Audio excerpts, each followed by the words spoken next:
What is the biggest star known to man? Also, can anyone explain why it's enormous? Also, what are stars, at any rate? Things that might want to be stars. We start our excursion with Earth.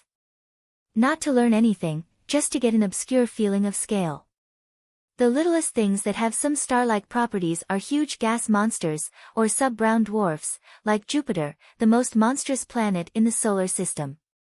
It's multiple times bigger and 317 times more massive than Earth, more or less made of the same stuff as our Sun, just a whole lot less of it. The change towards stars begins with brown dwarfs, failed stars, that are an enormous frustration to their mothers. They have somewhere between 13 and 90 times the mass of Jupiter. So, even if we took 90 Jupiters and tossed them at one another, although amusing to watch, making a star wouldn't be sufficient. Curiously, adding heaps of mass to a brown dwarf doesn't make it much bigger, just its innards denser. This increases the pressure in the core enough to make certain nuclear fusion reactions happen slowly, and the object shines a bit. So brown dwarfs are a kind of glowy gas giant that fits into no category very well. However, we need to talk about stars, not failed wannabe stars, so let's move on. Main sequence stars. When enormous gas balls pass a certain mass threshold, their cores become hot and dense enough to ignite. Hydrogen is fused to helium in their cores, releasing enormous amounts of energy. Stars that do that are called main sequence stars. The more massive a main sequence star is, the hotter and brighter it burns, and the shorter its life is. When the hydrogen burning stage is finished, stars grow up to many thousands of times their original size. But these giant stages only last for a fraction of their lifespan, so we'll consider stars at vastly different stages in their lives.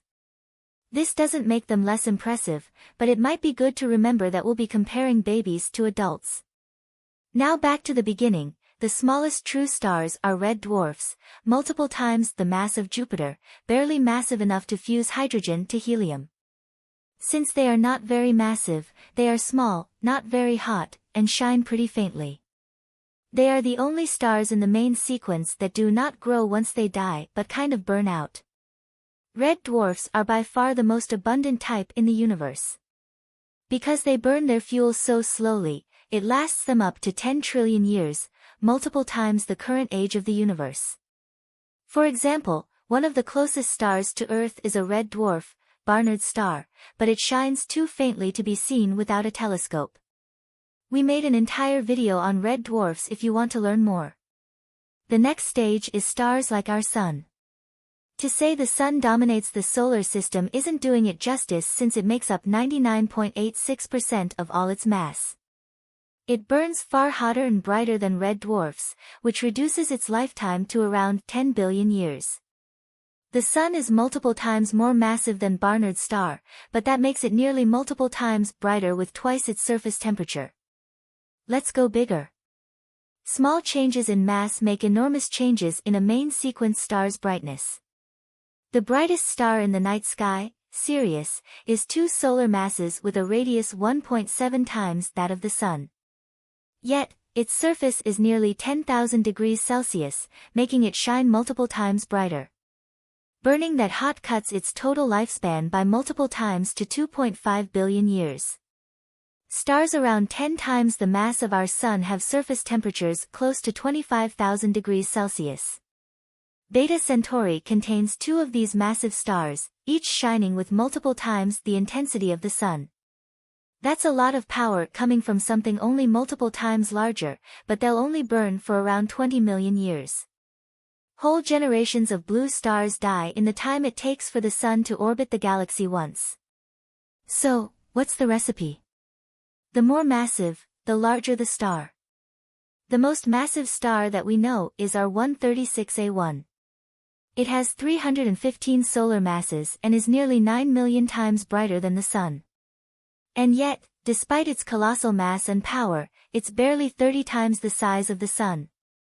The star is so extreme and barely held together by gravity that it loses 321,000 billion tons of material through its stellar wind every single second. Stars of this kind are incredibly rare since they break the rules of star formation a bit. When supermassive stars are born, they burn very hot and bright, and this blows away any extra gas that could make them more massive. So, the upper limit for such a star is about 315 times the Sun's stars, like our 136A1, are probably formed through the merger of several high-mass stars in dense star-forming regions and burn their core hydrogen in only a couple of million years. This means they are rare and short-lived. From here, the trick to going bigger isn't adding more mass. To make the biggest stars, we have to kill them. Red giants. When main sequence stars begin to run out of hydrogen in their core, it contracts, making it hotter and denser. This leads to hotter and faster fusion, which pushes back against gravity and causes the outer layers to expand in a giant stage. And these stars become genuinely giant indeed. For example, the Crux. Only 30% more massive than the Sun, it has ballooned to multiple times its radius. But when the Sun enters the final stage of its life, it will expand and become even bigger, multiple times its current radius. In this last phase of its life, it will swallow the inner planets. And if you think that's impressive, let's finally introduce the largest stars in the universe. Hypergiants. Hypergiants are the giant phase of the most massive stars in the universe. They have a colossal surface area that can radiate an insane amount of light. Being so large, they're basically blowing themselves apart as gravity at the surface is too weak to hold on to the hot mass, which is lifted away in powerful stellar winds. Pistol star is 25 solar masses but multiple times the radius of the Sun, a blue hypergiant fittingly named for its energetic blue starlight. It's hard to say exactly how long Pistol star will live, but probably only a couple of million years. Even larger than blue hypergiants are yellow hypergiants. The most well-studied is Rho Cassiopeiae, a star so bright it can be seen with the naked eye, even though it's thousands of light-years from Earth. At 40 solar masses, this star is multiple times the radius of the Sun and multiple times brighter. If Earth were as close to Rho Cassiopeiae as it is to the Sun, it'd be inside it, and you would be very dead.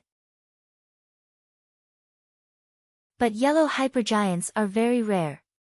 Only 15 are known.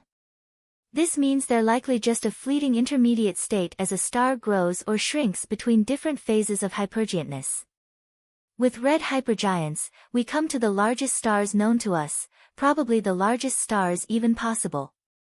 So, who's the winner of this crazy contest? Well, actually, we don't know.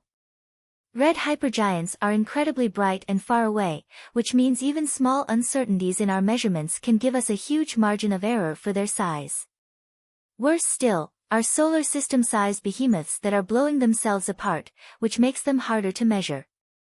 As we do more science and our instruments improve, whatever the largest star is will change. The star that is currently thought to be among the largest we've found is Stephenson 2-18.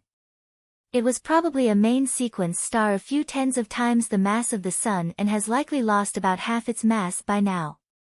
While typical red hypergiants are 1,500 times the size of the Sun, the largest best guess places Stephenson 2-18 at 2,150 solar radii and shining with nearly 500,000 times the intensity of the Sun. By comparison, the Sun seems like a grain of dust.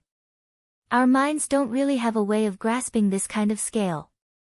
Even at light speed, it would take you 8.7 hours to go around it once. The fastest plane on Earth would take something like 500 years. Dropped on the Sun, it would fill Saturn's orbit. As it evolves, it will probably shed even more mass and shrink down into another hotter hypergiant stage, amass heavy elements in its core, before finally exploding in a core collapse supernova, giving its gas back to the galaxy. This gas will then go on to form a new generation of stars, starting the cycle of birth and death again, illuminating our universe. Thank you for watching. I hope you enjoyed this journey into the mysteries of the universe. If you found this video interesting, please give it a thumbs up and share it with your friends. Don't forget to subscribe to my channel for more amazing updates.